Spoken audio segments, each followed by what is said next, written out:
வெறும் 2.4 கிலோமீட்டர் மட்டும்தான் நீங்கள் ஆழத்தில் போக முடியும். இந்த ஆழத்துக்கு மேலே நீங்கள் போனீங்கன்னா கண்டிப்பாக உங்களுடைய சப்மர்சிபிளுக்கு பிரச்சனைகள் வரலாம்.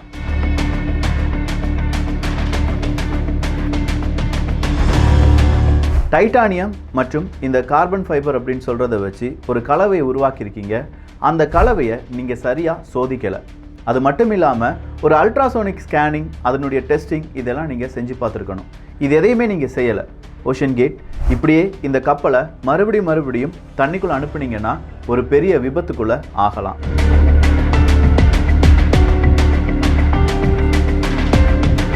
இதுதான் ஓஷன் கேட்டுக்கு 2019 நிறைய நபர்களால் சொல்லப்பட்ட ஒரு எச்சரிக்கை. அதையும் தாண்டி டைட்டன் அப்படிங்கிற சப்மர்சிபிள் கிட்டத்தட்ட ஒரு 3.5 கிலோமீட்டர் ஆழத்தில் அனுப்பப்படுது. அந்த டைட்டன் அப்படிங்கிற சப்மர்சிபிள் தான் என்ன செய்யுது, 5 உயிர்களை பலி கொண்டது அப்படின்னு சொல்கிறோம்.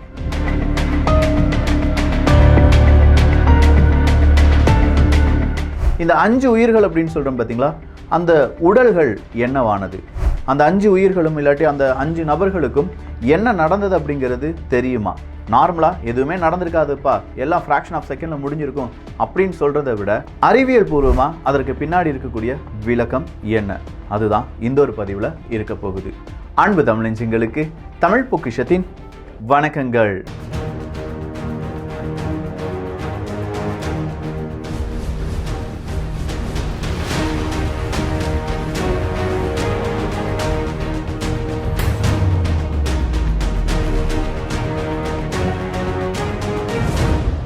கிட்டத்தட்ட 6.7 மீட்டர் நீளம், 10,432 கிலோகிராம் எடை, ஒரு பெரிய ஸ்பியர் ஷேப்பில் இருக்கக்கூடிய ஒரு வெசல் தான் இந்த டைட்டன் சப்மர்சிபிள். டைட்டன் சப்மர்சிபிள் இதுதான் முதல் முறையாக கடலுக்குள் போகுதா அப்படின்னு பார்த்தா கிடையாது. இதுக்கு முன்னாடியே ஒரு 10-12 முறை என்ன செஞ்சுருக்கு, அது கடலுக்குள்ளே டைட்டானிக்லாம் பார்த்துட்டு வந்திருக்கு. ஸோ அந்த ஒரு தருணம், அதாவது அவ்வளோ தூரம் அதனுடைய ஹிஸ்ட்ரி இருந்ததுனால தான் அதனுடைய ஹல் அப்படின்னு சொல்லக்கூடிய மேற்புறம் இருக்குது பார்த்தீங்களா, அதனுடைய திக்னஸ் எவ்வளவு அப்படின்னு கேட்டிங்கன்னா 5 இன்ச், அதாவது 12.7 சென்டிமீட்டர். அந்த திக்னஸ் ரொம்ப நாளாக இப்படி அந்த ப்ரெஷரை தாங்கி இருக்கிறதுனால ஒரு கட்டத்துக்கு மேலே அது என்ன செஞ்சிடலாம், கிரம்பிள் ஆகிடலாம், இல்லாட்டி க்ரஷ் ஆகிடலாம் அப்படின்னு சொல்லி விஞ்ஞானிகள் சொல்லியிருக்காங்க. டைட்டானியம் மற்றும் கார்பன் ஃபைபர் இதனுடைய கலவை தான் இந்த டைட்டன் அப்படிங்கிற சப்மர்சிபிளில் முக்கியமான பாகங்களை வைத்து செய்திருக்கிறார்கள்.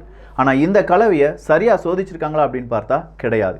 2019 ஒஃபிஷியலாக ஓஷன் கேட் வெப்சைட்டில் போட்டிருக்காங்க 2.4 கிலோமீட்டர் தூரம் மட்டும்தான் இதனால் போக முடியும், அதுதான் சேஃப் அப்படின்னு சொல்லி போட்டிருக்காங்க.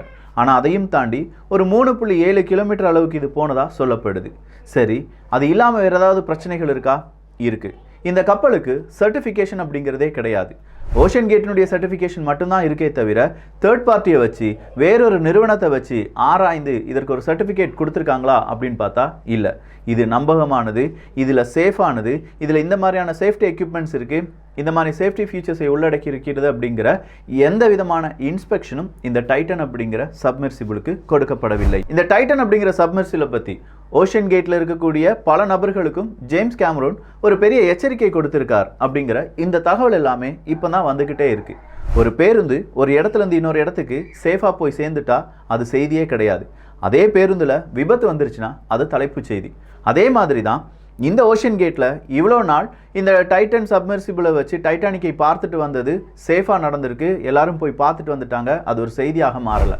ஆனால் இந்த 5 நபர்கள் எங்கே போனாங்க, என்ன நடந்தது அப்படிங்கிறது தெரியாமல் அது ஒரு தலைப்புச் செய்தியாக மாறிவிட்டது. இப்போ அதனுடைய ஒவ்வொரு குளறுபடிகளாக வெளியில் வந்துட்டு இருக்கு. எதா இருந்தாலும் இதில் மனித தவறுகளும் நிறைய அஜாக்கிரதையும் இருந்திருக்கு அப்படிங்கிறது நமக்கு தெளிவாக புரியுது. சரிப்பா, அந்த 5 உடல்களுக்கும் என்ன நடந்திருக்கும்? வெறும் 50 மில்லி செகண்டில் எல்லாமே நடந்து முடிஞ்சிருக்குன்னு சொல்கிறாங்களே, உண்மையிலேயே அந்த 50 மில்லி செகண்ட்ஸில் என்னென்ன நடந்திருக்கும் அப்படிங்கிறத ஒவ்வொரு மில்லி செகண்டாக நம்ம போய் பார்க்க போகிறோம். ஒரு ஹாரர் மூவியெல்லாம் நம்ம பார்த்துருப்போம்ல, இந்த ஹாரர் மூவியெல்லாம் உங்கள் மனசில் வரட்டும். இதுக்கு பின்னாடி கேட்கக்கூடிய ஒவ்வொரு விஷயத்தையும் நீங்கள் நினச்சி பார்த்தீங்கன்னா உங்கள் மனசு கொஞ்சம் பதறப்போகுது. ஸோ கொஞ்சம் மனசு ரொம்ப இலகுவான மனசுக்காரங்க இனிமேல் இதை பார்க்க வேண்டாம். சயின்ஸ் அப்படின்னு சொல்லிட்டேன் அப்படின்னா நம்முடைய உடம்பிலிருந்து நம்ம ஆரம்பிக்கணும். நாம் எல்லாருமே இந்த அட்மாஸ்பியரில் வாழ்ந்துட்டு வரோம். நம்மளை சுற்றி என்ன இருக்குது, காற்று அப்படிங்கிறது இருக்குது. இந்த காற்றை தான் அட்மாஸ்பியரிக் ப்ரெஷர் அப்படின்னு சொல்லுவோம். ப்ரெஷர்னா என்ன, வேறு எதுவுமே கிடையாது, ஒரு பொருளின் மீது பர்டிகுலர் ஏரியாவில் அனுபவப்படக்கூடிய ஒரு சக்தி, ஒரு ஃபோர்ஸ் அப்படின்னு சொல்லலாம். இதை தான் ப்ரெஷர் அப்படின்னு நம்ம சொல்கிறோம். நம்ம உடல் சுற்றிலும் காற்றால் பொதியப்பட்டிருக்கு அப்படிங்கிறது நமக்கு தெரியும். இங்கே இருக்கக்கூடிய காற்றும் எனக்கு பின்னாடி இருக்கிற காற்றும் என்னை ஒரு மாதிரி தள்ளிக்கிட்டே இருக்குது, ஒரு உந்து சக்தியை கொடுத்துக்கிட்டே இருக்குது. ஆனால் எல்லா பக்கமும் அதே மாதிரியான உந்து சக்தி கொடுப்பதனால் நாம் என்ன செஞ்சுட்டு இருக்கோம், நேராக நின்றுட்டு இருக்கோம். சப்போஸ் பின்னாடி இருக்கிற காற்று இன்னும் கொஞ்சம் வேகமாக நம்மளை உந்தியது என்றால் இல்லாட்டி தள்ளியது என்றால் நம்ம முன்னோக்கி விழ ஆரம்பிப்போம். இந்த மாதிரியான சர்க்கம்ஸ்டான்ஸ் அப்படிங்கிறத நம்ம ஒரு அட்மாஸ்பியர் அப்படின்னு சொல்லுவோம். இந்த ஒரு அட்மாஸ்பியரில் நம்முடைய உடலில் ஒரு இன்ச் ஸ்கொயர் எடுத்துக்கோங்க, இவ்வளோதான் வரும். இந்த ஒரு இன்ச் ஸ்கொயரில் எவ்வளவு வெயிட் நம்ம தாங்கிட்டு இருக்கோம் அப்படின்னு கேட்டிங்கன்னா சுமார் 7 kilogram, approximately 14.7 pounds per square inch அப்படின்னு சொல்லலாம். இந்த பவுண்ட்ஸ் பெர் ஸ்கொயர் இன்ச்சை தான் PSI அப்படின்னு சொல்லுவாங்க. ஸோ ஒரு அட்மாஸ்பியரில் நம்ம 17.7 பவுண்ட்ஸ் பெர் ஸ்கொயர் இன்ச்சில் அனுபவப்பட்டு கொண்டிருக்கிறோம். அந்த மாதிரி ப்ரெஷர் நமக்கு கிடைச்சிட்ருக்கு. ஓகேயா? இப்போ தான் நம்ம தண்ணியில் இறங்க போகிறோம். தண்ணியில் இறங்கும்போது நம்முடைய உடல் இவ்வளோ தூரம் காற்றுல முழுமையாக முங்கிட்டு இருந்த நம்முடைய உடல் அடுத்ததாக தண்ணீருக்குள்ளே மூழ்க போகிறது. ஸோ தண்ணீருக்குள்ளே மூழ்கி ஒவ்வொரு 10 மீட்டர் நம்ம ட்ராவல் பண்ண தண்ணீரின் ஆழத்துக்கு செல்ல ஒவ்வொரு அட்மாஸ்பியராக கூட்டிகிட்டு இருக்கும். நான் என்ன சொல்கிறேன்னு புரியுதா? முதல் 10 மீட்டர் வர ஒரே அட்மாஸ்பியர் தான். இரண்டாவது 10 மீட்டர் போகும்போது நம்முடைய உடலில் அங்கே இங்கே பின்னாடி ரைட்டு லெஃப்ட் அப்படின்னு சொல்கிற அழுத்தம் எவ்வளவாக மாறும் அப்படின்னு கேட்டிங்கன்னா 14.7 × 2 அப்படின்னு சொல்கிற அளவுக்கு மாறும். 30 மீட்டர் போயிட்டோம்னா 14.7 × 3, அதாவது கிட்டத்தட்ட 21 கிலோகிராமாக நம்முடைய ஒவ்வொரு இன்ச்சிலையும் வெயிட் அப்படிங்கிறது அனுபவப்படும். இப்போ டைட்டானிக் இருந்த அந்த ஆழத்தினுடைய அளவு என்ன அப்படின்னு சொல்லி பார்த்தோம்னா கிட்டத்தட்ட 3800 மீட்டர். அப்படின்னா நம்முடைய உடல் அந்த ஒரு டைட்டானிக் இருக்கக்கூடிய இடத்துல எவ்வளவு PSI அனுபவித்து கொண்டு இருக்கும் அப்படின்னு கேட்டிங்கன்னா 380 அட்மாஸ்பியர் அப்படின்னு சொல்கிறாங்க. 380 × 14.7 பவுண்ட்ஸ் பெர் ஸ்கொயர் இன்ச். அப்போது நம்ம உடலில் ஒவ்வொரு இன்ச்சிலையும் ஒரு யானை நிற்பதற்கு சமமாக இருக்கும். கிட்டத்தட்ட ஒரு 2500 கிலோ, 2.5 டன் வெயிட்டை நம்ம ஒவ்வொரு இன்ச்சிலையும் சுமந்து கொண்டிருந்தோம் என்றால் எப்படி இருக்குமோ அப்படித்தான் இந்த டைட்டானிக் இருக்கக்கூடிய இடத்தில் மனிதர்களுக்கு அனுபவப்படக்கூடிய ப்ரெஷர் அப்படிங்கிறது இருக்க போகுது. இதனால தான் மனிதர்கள் இவ்வளோ ப்ரெஷரை தாங்க முடியாது அப்படிங்கிறதுக்காக ஒரு வெசலை உருவாக்குறாங்க. அந்த வெசல் தான் டைட்டன் சப்மர்சிபிள். டைட்டன் சப்மர்சிபிளில் எப்போதுமே ஒரு ப்ரெஷர் அப்படிங்கிறது மெயின்டைன் செய்யப்படும். அந்த ப்ரெஷர் தான் ஒரு அட்மாஸ்பியர். நாம் இந்த என்விரான்மெண்ட்டில் எப்படி நம்முடைய உடல் ஒரு வெயிட்டை தாங்கிட்டு இருக்கோம், சுற்றிலும் காற்றினுடைய அழுத்தத்தை தாங்கிட்டு இருக்கோமோ அதே அழுத்தம் தான் எங்கே இருக்கும், இந்த டைட்டன் அப்படிங்கிற அந்த வெசலுக்குள்ளே இருக்கும். அவங்க ஆழம் செல்ல அதே 1 அட்மாஸ்பியரை ஹேண்டில் பண்ணிக்கிட்டு மெயின்டைன் பண்ணிக்கிட்டே அந்த வெசல் கீழே போயிட்டுருக்கும். ஆனால் அந்த வெசலை சுற்றி இருக்கக்கூடிய ஏரியாக்களில் நான் சொன்ன மாதிரி ஒவ்வொரு 10 மீட்டருக்கும் ஒரு அட்மாஸ்பியர் அப்படிங்கிற அந்த ஒரு அழுத்தம் கூடிக்கொண்டே இருக்க வாய்ப்புகள் இருக்குது. சரிப்பா, இப்போ உள்ள ஒரு அட்மாஸ்பியர், வெளியில் 380 அட்மாஸ்பியர் அப்படிங்கிற லெவலில் தான் இந்த கப்பல் அப்படிங்கிற இல்லாட்டி இந்த சப்மர்சிபிள் அப்படிங்கிறது முங்கிக்கிட்டே போகுது. சடனாக இந்த கப்பலில் பலவிதமான குளறுபடிகள் இருக்குது அப்படின்னு சொல்லி பார்த்தோம். ஏதோ ஒரு விதத்தில் இந்த கப்பல் வெளியில் இருக்கக்கூடிய அந்த ஒரு ப்ரெஷர் இருக்குது பார்த்தீங்களா, அந்த ப்ரெஷர் கூட இல்லாட்டி அந்த அட்மாஸ்பியர்னு சொல்கிறோம் பாருங்க, அது கூட மோத ஆரம்பிக்கும் போது என்ன நடந்திருக்கும், அந்த ப்ரெஷர் அப்படிங்கிறது வெளியில் இருக்கக்கூடியது உள்ள அழுத்த ஆரம்பிச்சிருக்கும். யூனிட் ஆஃப் ப்ரெஷர் அப்படிங்கிறத பாஸ்கல்ஸ் அப்படின்னு சொல்லுவோம்.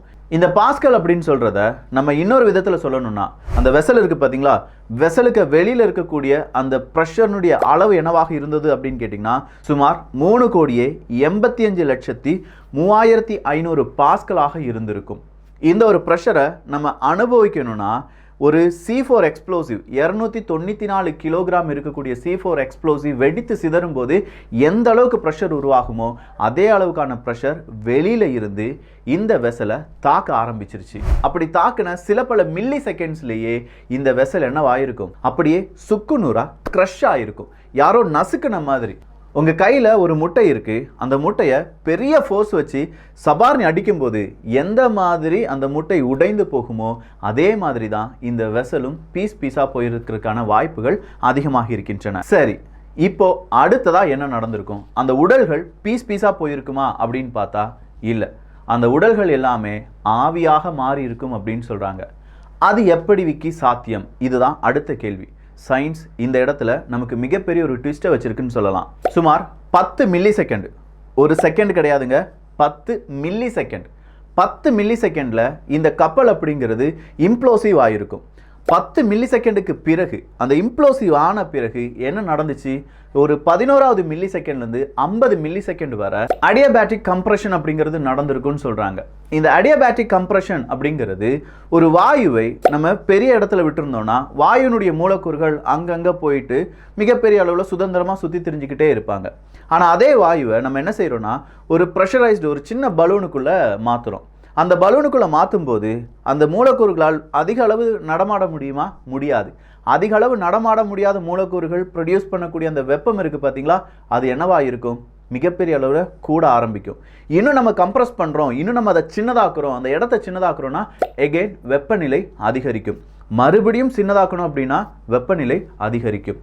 இதே மாதிரி தான் இந்த ஒரு வெசல், டைட்டன் வெசல் இருந்துச்சு பார்த்தீங்களா, அந்த டைட்டன் வெசலில் ஒரு அட்மாஸ்பியர் மற்றும் வெளியில் இருக்கக்கூடிய 380 அட்மாஸ்பியர் அப்படின்னு சொன்னேன் பாருங்க. அந்த ப்ரெஷர் இதில் இருக்கக்கூடிய அந்த ஒட்டுமொத்தமாக அந்த டைட்டன் சப்மெர்சிபிள் இருக்கக்கூடிய வாயுக்களை என்ன செய்ய ஆரம்பிக்கும்? கம்ப்ரஸ் பண்ண ஆரம்பிச்சிருக்கும். குட்டி குட்டி இடமா நொறுக்க ஆரம்பிச்சிருக்கும். அப்படி நொறுங்கி வரும்போது அங்கே இருக்கக்கூடிய வாயுக்களுக்கு வெளியில் அதிகமாக சுழல முடியாமல் அதனுடைய ஹீட் அப்படிங்கிறது ரொம்ப கூடுதல் ஆரம்பிச்சிருக்கும். சொல்லப்போனால் சூரியனுடைய மேற்பரப்பை விட 5 மடங்கு ஹீட்டை வெறும் 10 மில்லி செகண்ட்லேருந்து 50வது மில்லி செகண்ட்ஸில் அது ப்ரொடியூஸ் பண்ணியிருக்கும்.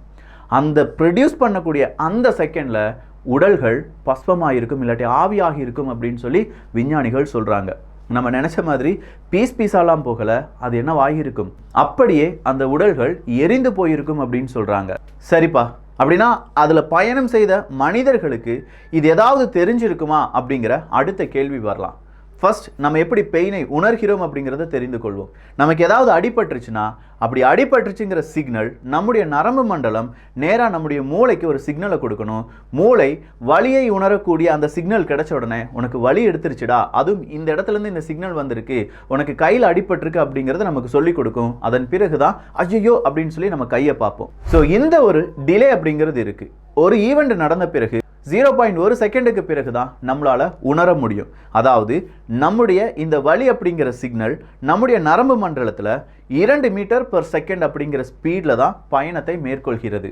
அதுலேயும் சில வகை நரம்புகள் இருக்குது, ஏ டெல்டா ஃபைபர்ஸ் அப்படின்னு சொல்லுவாங்க.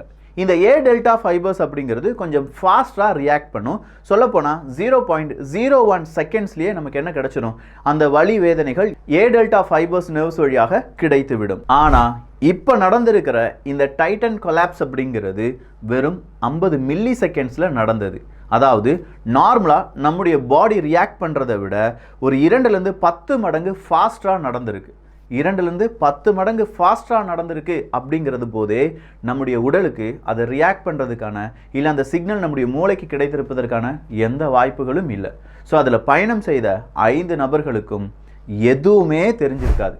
அவங்களுக்கு வலியும் தெரிஞ்சிருக்காது, அவங்களுடைய உடல் சிதறி போகிறதும் தெரிஞ்சிருக்காது, அவங்களுடைய உடல் அப்படியே எரிந்து போனதும் தெரிஞ்சிருக்காது. எதுவுமே தெரிந்திருப்பதற்கான வாய்ப்புகள் கிடையாது. ஸோ இதுதான் கடைசி சில பல மில்லி செகண்ட்ஸ் யாருடைய வாழ்க்கையில், 5 நபர்களுடைய வாழ்க்கையிலும் டைட்டன் அப்படிங்கிற சப்மெர்சிபிளுக்கும் நடந்த துயரம் அப்படின்னு சொல்லலாம். ஓவராலாக இந்த டைட்டன் அப்படிங்கிற சப்மெர்சிபிளில் கடைசி 50 மில்லி செகண்ட்ஸ் என்ன நடந்திருக்கும் அப்படிங்கிறத எக்ஸ்பிளைன் பண்ணியிருக்கேன்.